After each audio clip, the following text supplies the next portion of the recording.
50 points. Yun po mga master ang cut-off score para sa mga mag-a-apply ng reclassification under the career progression sa Department of Education.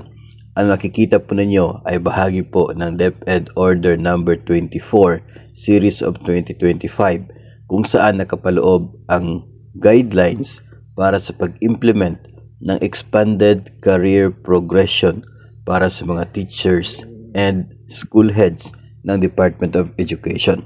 So mayroon po nakapaloob dito sa DO24 yung mga criteria, yung point system at kung magkano po kung ano po yung score ninyo base po sa criteria, base po doon sa guidelines ay dapat maabot po ang 50 bilang cut-off.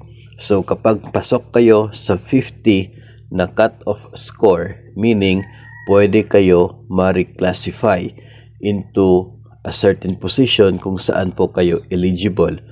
And kapag ganyan po ang nangyayari ay nasa 100% na po yung chance na mapapasa inyo yung posisyon, higher position kung saan po kayo ma-reclassify.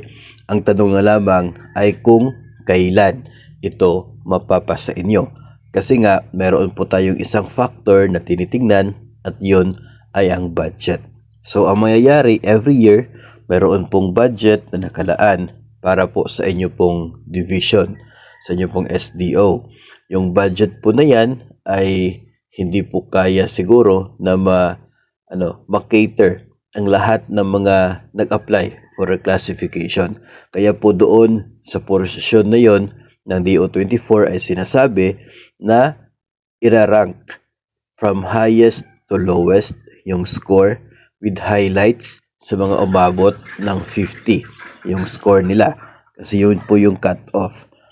Ang purpose ng ranking from highest hanggang sa lowest na score is bibigyan ng priority sa reclassification yung mga nasa highest na score, yung mga nasa itaas po sa ranking.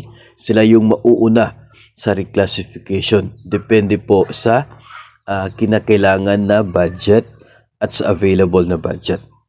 So, for example, kung umabot po kayo ng 100 na umabot sa 50 na score, tapos yung available budget po ay good for 50 ang kayang ma-cater nito, no? Kasi 50 people yung ipopromote mo. Medyo malaki nga po talaga yung kailangan na budget yan, considering na isang taon yung for 1 year.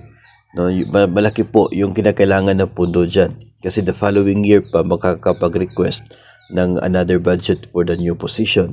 Parang ganon. So, kung for example, 100 kayo na eligible, 100 kayo umabot sa 50, tapos yung kayang i-cater ay 50 lang, so yung nasa top 1 to 50, sila muna yung mauuna na ma-reclass. Sila yung mauuna na makakatanggap ng kanila pong bagong appointment, bagong posisyon, bagong sahod, kasi sila pa muna yung ma-cater, kayang i-cater ng budget. Yung remaining 50 na nasa rank 51 hanggang sa rank 100 ay huwag mag-alala. Kasi nga po sinabi natin kanina, 100% na sure na mapapasa inyo yung posisyon kapag umabot ng 50 yung score mo. So kayo po na umabot ng 50 na score pero hindi kayang ma-cater ng budget ngayon, kayo naman ay bibigyan ng priority sa next na pagdating po ng budget. So hindi po mag-o-open ng bagong reclassification, hindi magtatanggap ng bagong mga applicants for reclassification hanggat hindi po mauubos sa pag-reclassify yung lahat ng mga umabot ng 50 na score. Yun po ang mahalaga dito po sa expanded career progression.